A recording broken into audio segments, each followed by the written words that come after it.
Hello everyone. हम पढ़ने वाले हैं सिंपल एंड कंपाउंड इंटरेस्ट के बारे में, जिसमें हम वो सारी टर्म्स डिस्कस करने वाले हैं जो सिंपल एंड कंपाउंड इंटरेस्ट में यूज़ की जाती हैं और साथ में करेंगे फॉर्मूलाज। देखिए, फर्स्ट हमारे पास टर्म आती है इंटरेस्ट की। इंटरेस्ट क्या है? तो is the fee paid for borrowing money और the yield earn when lending और investing capital over time.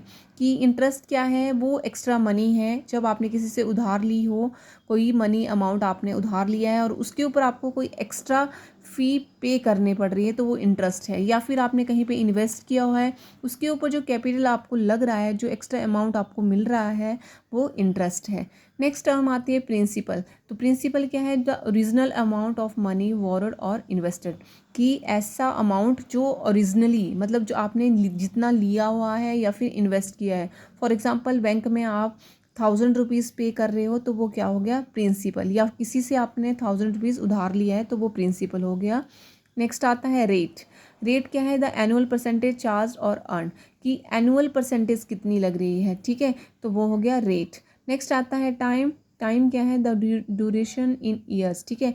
The money is borrowed और इन्वेस्टेड। कि कितने टाइम के लिए आपने किसी से उधार लिया है या फिर उसको इन्वेस्ट किया हुआ है, तो वो टाइम पीरियड क्या हो गया? टाइम।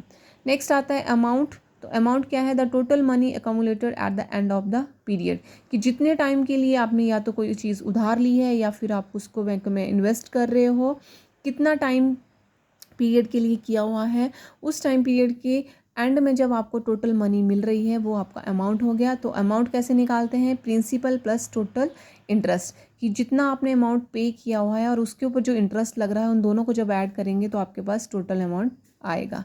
अब देखिए कि सिंपल इंटरेस्ट क्या है और सिंपल इंटरेस्ट को कैसे निकालते हैं। तो सिंपल इंटरेस्ट आपको कैसे निकालते हैं?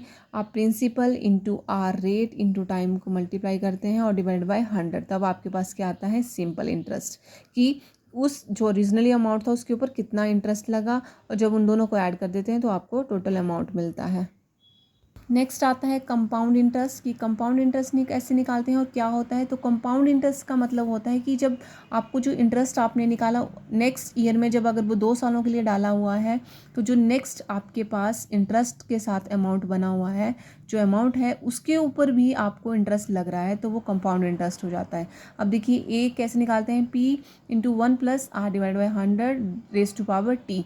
मतलब कितने ईयर्स के लिए? तो उस इंटरेस्ट के लिए ऊपर भी इंटरेस्ट लगने वाला है। जैसे 2 सालों के लिए है, तो यहाँ पे क्या हो जाएगा? P 1 plus R divide by 100 raise to power 2, मतलब 2 ईयर्स के लिए। अब नेक्स्ट अगर ए कैसे निकालते हैं? P 1 plus R divide by 100 raise to power T. और अगर कंपाउंड इंटरेस्ट की बात करें तो ए माइनस पी हो जाएगा, और आपको ये फॉर्मूला यूज़ करना है। वीडियो अगर अच्छा